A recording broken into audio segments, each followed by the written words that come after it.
Learning to Teach, Teaching to Learn, a guide for social work field education.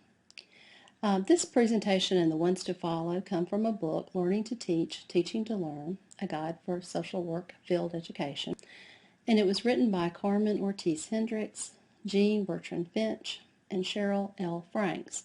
We believe that you will find this valuable information. What is field education all about? Well, first of all, the instructor-student relationship is the cornerstone of field education. And the field instructor is the educator of adult students who have a range of learning styles and needs. Abramson and Fortune in 1990 identified 5 elements of a competency base for field instructors. First of all, a common body of social work knowledge shared by field instructors. The capacity of field instructors to conceptualize this knowledge to communicate it effectively. The ability to create an appropriate atmosphere for learning. Clarity regarding standards for student performance. And the ability to evaluate student performance in the light of those standards. A central goal of field education is developing the student's professional identity and practice style. This is really a very crucial task for the field instructor. When the students arrive at their placement, we can expect some imbalance to be present in these areas. They may have a great deal of book knowledge and have a good start on understanding the values of social work, for instance. We can expect to focus a good deal of supervision toward developing their skills in the practical application of social work knowledge and values. And here is the final product of the goal of field education: a professional who is well balanced in the area of knowledge, values, and practice skills.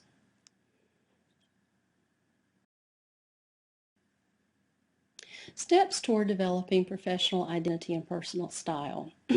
As students go through this process, you will see them accomplishing certain steps. First, we want them to develop a critically attentive frame of mind and curiosity that is self-directed, autonomous, and creative. We want them to ask questions like, why might this be so? Who says? Under what circumstances is this true? Who has been advantaged by this? We secondly want them to apply knowledge to problem solving, developing a repertoire of specific practice strategies and techniques. And then we want them to branch out and develop professional relationships with other professionals and client systems. Last, we hope that they will be promoting social work values of the profession.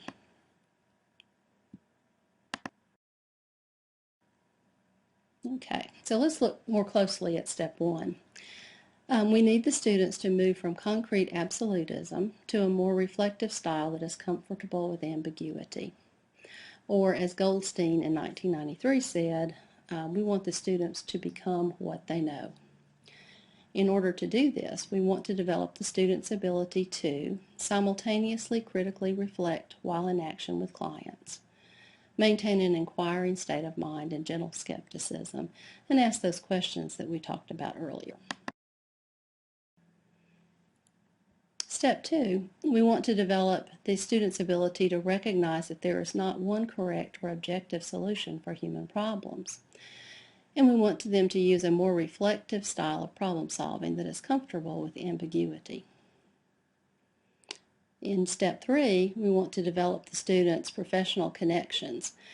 First, to solidify his or her professional approach, and also to strengthen and enlarge his or her professional identity. These are not simple things to do. These are habits that must be acquired over a lifetime. Okay, looking at the relationship of the field instructor and the field instructor as educator. The establishment of a trusting learner-teacher relationship is essential. It is within the field instructor-student relationship that students begin to examine their assumptions and to expand their knowledge, skills, and values. These aim for the basis of a vision for our teaching style and agenda. These shape credibility from which students begin to trust that their learning goals will be achieved. The degree to which we, as instructors, can be genuine and authentic determines, to a large extent, the likely establishment of a positive learning environment. The construction of a conducive environment requires the creation of a space where it's possible to be creative, to engage in risk-taking implicit in new learning, and to examine the efforts that fail. Some of the elements that, if you look at the diagram up there, some of the elements in the supervisory relationship in that trusting space is, of course, trusting, authentic, and respectful relationships, conducive to risk-taking, creativity, and examination of efforts that fail. Our ability to model professional behavior provides a guide for our students to follow. Okay, Schulman identifies 4 skills associated with effective teaching: having knowledge, having the ability to transmit that knowledge, having the ability to empathize with students, and having the ability to present ideas so that students know that those ideas are open to challenge.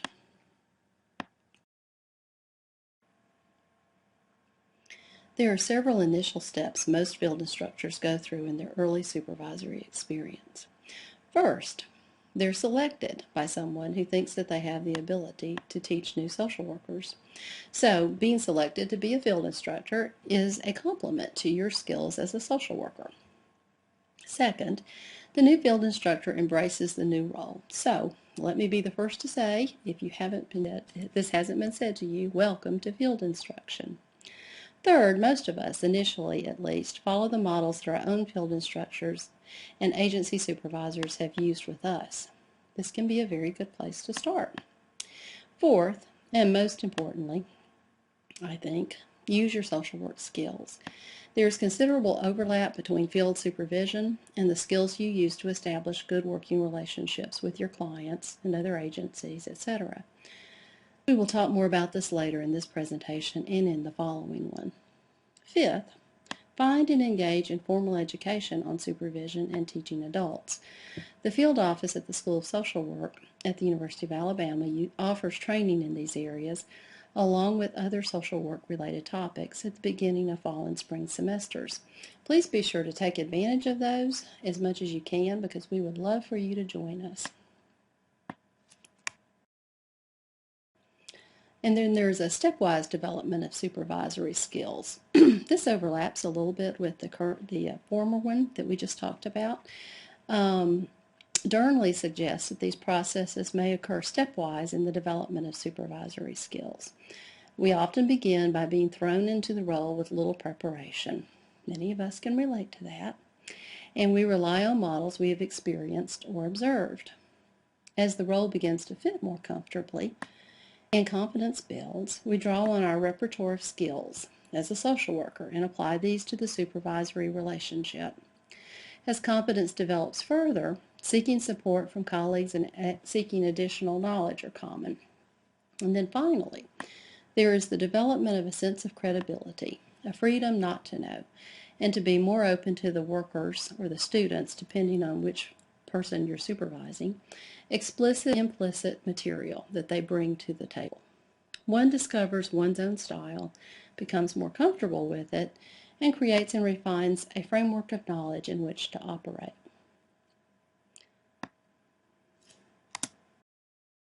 So some things to keep in mind are skills increase over time. Learning is not a one-way street. We learn from them and they learn from us. Competence is achieved.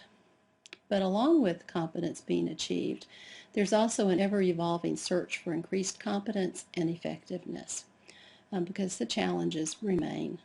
And last but not least, the student-field instructor relationship is crucial. Our changing roles from service to training.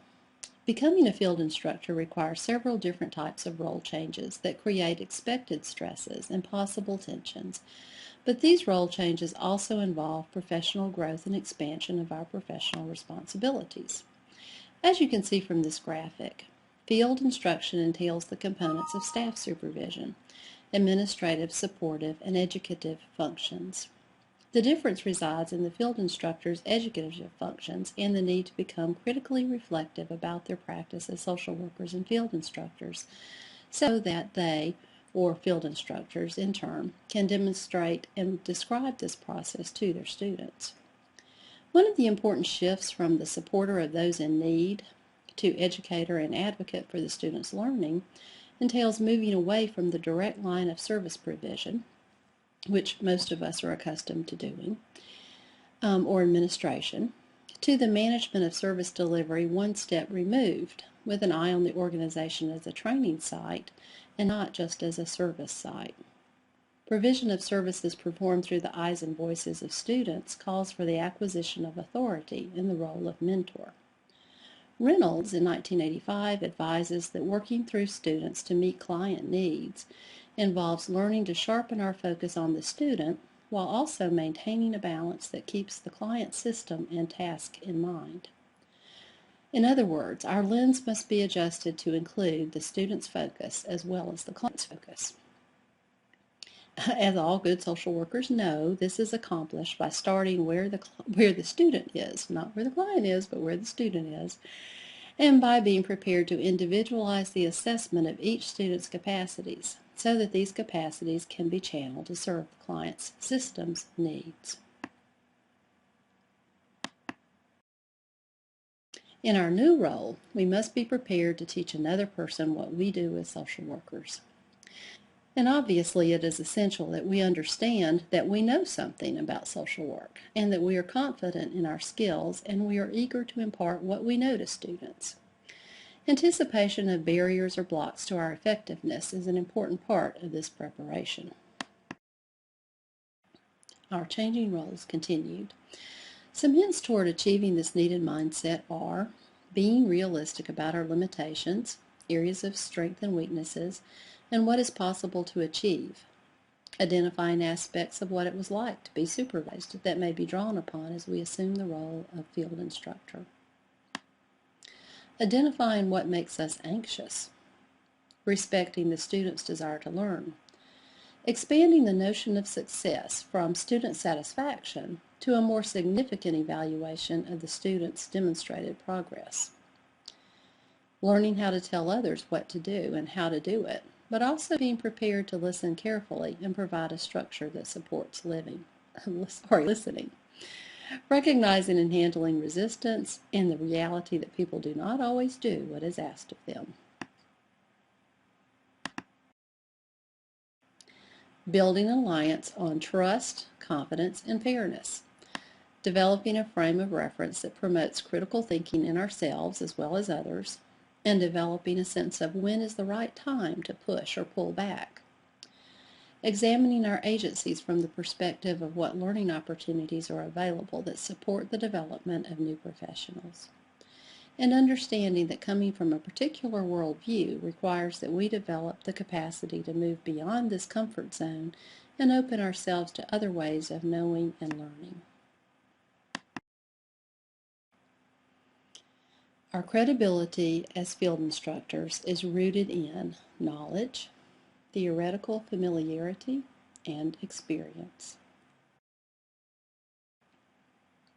Basic social work skills, such as understanding the elements involved in the establishment of trusting, authentic relationships. Neutral methods of exploration and clarification, the importance of probing, and the power of initiating change by posing questions that challenge assumptions are directly applicable to methods of teaching students. However, the application of these clinical skills in field instruction is applied to our role as teachers, not as counselors.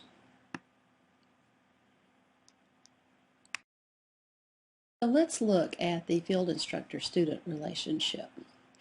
The primary field instructor relationship is that of teacher-student, yet relationships of therapist, employer, or friend can also develop. Field instruction is about teaching, not treating, but because of the sensitive nature of client material and the powerful feelings that are often evoked in discussions with clients, it is frequently necessary for us to explore students' innermost thoughts and feelings. The skill is in establishing a trusting relationship that enables students to disclose feelings related to their work with clients while still maintaining clear boundaries. Walking this delicate line between treating and teaching entails emphasizing the difference between developing practitioner self-awareness and learning more about oneself through a therapeutic relationship. Self-development and growth are part and parcel of the learning goals of students and are integral to the development of the professional self. Ambivalence, regression, and resistance are normal and tend to be expected when adult learners confront new ways of looking at familiar situations. Taking on new roles can be threatening to the adult self. Because field instruction is an emotional learning experience, the challenge is how we facilitate learning without putting the boundary into therapy or treatment. To keep this boundary, create a safe environment and set framework and structure that permits discussion of personal feelings and experiences as they relate to the learning at hand, and respects how this may be manifested cross-culturally. Learning requires risks, like the risk of admitting that one does not know something or the risk of exposing oneself as vulnerable or dependent. These are natural outcomes and must be understood from this perspective. If students need more help in dealing with feelings evoked by their practice, we should not take it upon ourselves to take on a therapeutic role or to refer a student for counseling, but instead to sensitively refer students to their faculty liaisons who know of school resources for student counseling. And here at UA, you do have a close connection with your faculty liaison, and they can handle these more intense kinds of problems as they arise.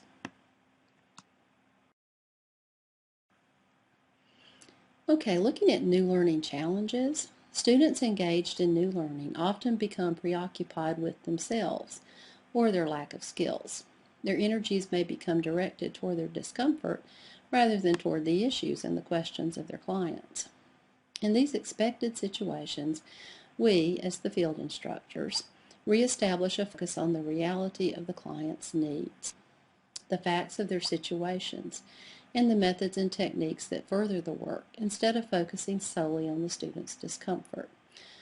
So in other words, if you look at the chart above, the field instructor intervenes by redirecting the focus to issues and questions of the client and addresses the student's concerns and relevant issues. This shifts the student back into a more stable state and provides a return to a client-centered agenda for greater learning. Maintaining this balance is a challenge. So, to keep talking about treating and teaching, we do want to avoid treating while teaching. Social work practice is directly related to the life experience of the learner. And we want to attend to aspects of the student's personality and work style, both when work is going well and when it falters.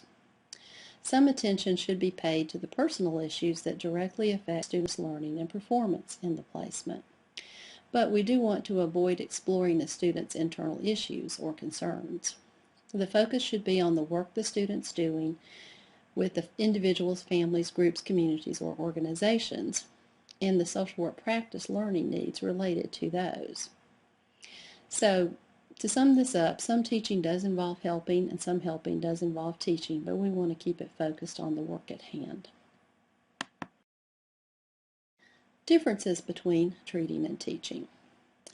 Going back to the field instructor-student relationship, in a co-constructed mutually derived relationship, the supervisee or the student has the power to limit the focus on his or her issues and maintain that privacy boundary, whereas the supervisor or the field instructor ensures that the supervisee's personal issues, aside from the treatment of the client, do not co-opt the supervision. In other words, the degree and level with which the exploration of personal issues are discussed with the supervisee is negotiated between the participants and authorized by the student or the supervisee.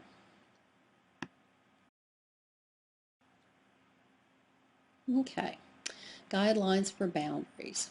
As the boundaries between therapy and education are sometimes vague and permeable, the following guidelines are offered. Establish professional boundaries by consciously and appropriately using physical space, work environment, body language, proper attire, communication skills, time, attitude, respect for diversity, and observing confidentiality. Respect the student's reluctance to disclose personal material. Set appropriate boundaries to disclosure. And be mindful to connect the student's personal experiences back to teaching points and the work. Move the focus back to the student's learning needs and do not allow the focus on personal material to take over the field instruction. Be conscious and purposeful in what personal experiences are disclosed to students. Ask yourself, why are we disclosing this personal experience and who is benefiting from this self-disclosure? Ask yourself if there's another way to make the same point without using self-disclosure as a teaching method or practice technique. Know ourselves, our own areas of sensitivity, and our own predisposition.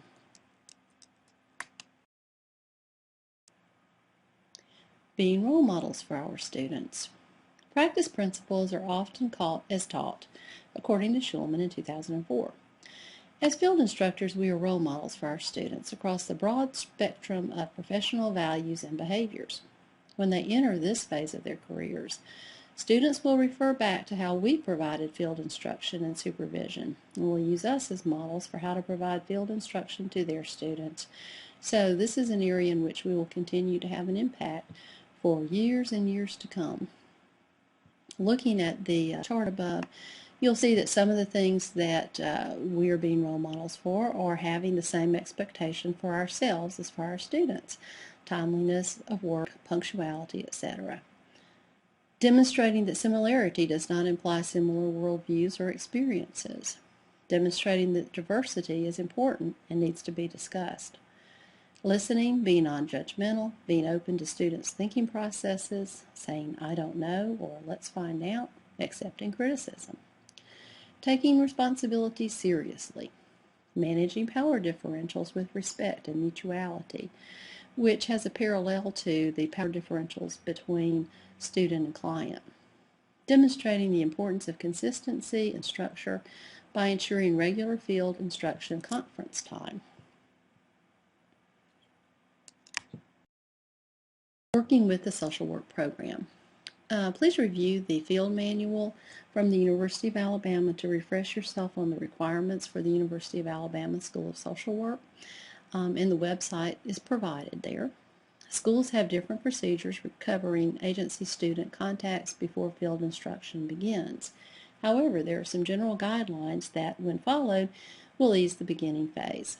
Many field instructors want to arrange pre-placement interviews with students, and the pre-placement confirmation interview is required by the School of Social Work at the University of Alabama. You will find it very helpful to have that pre-placement interview to determine whether the student is a fit for you or your agency is a fit for the student. We'll talk much more about the pre-placement interview in the following presentations. But right now, let's talk about the Field Instructor's Journal. Know that everybody makes mistakes. It's part of learning. So consider keeping a field instructor journal as a record of your journey into field instruction. Consider including satisfactions and challenges encountered, and assessment of strengths and limitations. Anticipate inevitable questions regarding the context of practice within the setting. Gathering examples around potential conflicts and difficult practice situations can be helpful learning tools, which you can include in your field instructor journals.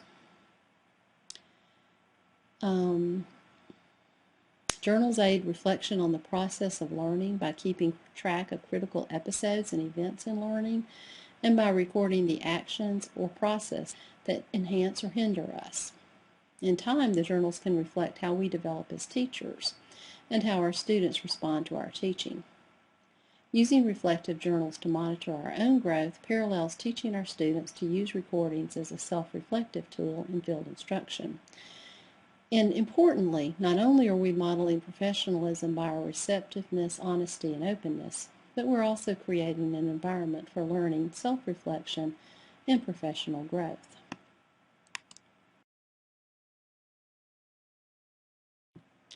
Food for thought for new field instructors. First of all, anticipate teaching demands. You're going to be looking at teaching to students with a variety of learning styles, which may require you adapting the way that you would usually teach. Their style of learning may be different from yours, and so some time may be needed to accommodate those learning styles. And of course, I've said time several times. Look at time. It's going to take some time to be a field instructor. Identify barriers or blocks that may arise for you during the placement, such as you'll need to provide qualified temporary field instruction for backup purposes. Students and field liaisons will need to be notified of any significant changes in field instruction plans. For instance, if you were to have a planned vacation or know of a life situation that was going to be requiring you to miss work or miss out on field supervision, there needs to be some backup for that. So it's a good practice to have and plan a place for unanticipated emergencies and to have ways of informing students and field liaisons of any significant changes. Avoid a common tendency to either overprotect or, on the opposite end, a tendency to overestimate students' abilities. This involves being prepared to create possibilities for risk-taking that are manageable and yet not too premature for students. Expect to work with students of different regional, linguistic, racial, ethnic, religious, and class backgrounds. Create a climate for discussion about personal or cultural identities from the beginning. This helps develop a trusting, authentic relationship and comfort while developing this aspect of their professional identity. Students represent a range of worldview perspectives. Appreciating personal or cultural identities and developing a cultural sensitivity is an ongoing and evolving process. Additionally, anticipate encountering situations in which students may require some special accommodations in the placement, such as those needed by hearing or visually impaired students, learning disabled students, or those who use a wheelchair or other assistive device.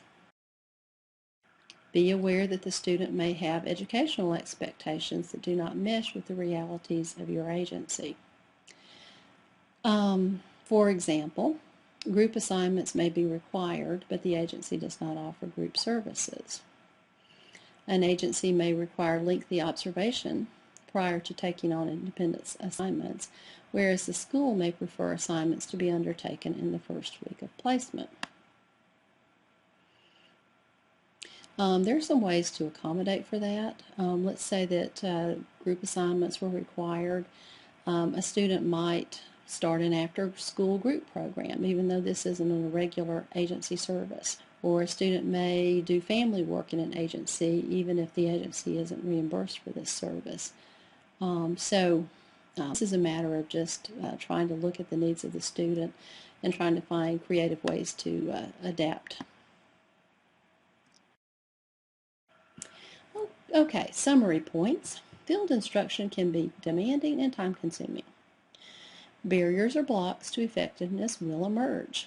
We'll talk much more about that in the upcoming presentations that follow. Be alert to a tendency to overprotect students or to overestimate their abilities.